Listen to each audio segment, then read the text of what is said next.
Paano ka magluto ng kamatis? Simple lang.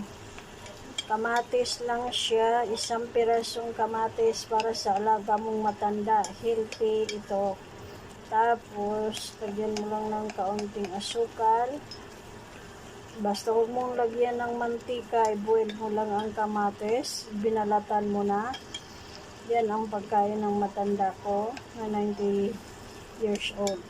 So, pagkatapos mo siyang balatan, i-boil mo lang siya, walang mantika.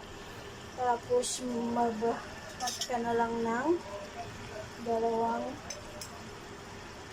imitation crab. So, ilagay mo yung dalawang imitation crab. Yan, ganun. Yan. Lagay mo yung dalawang piraso. Tapos, serve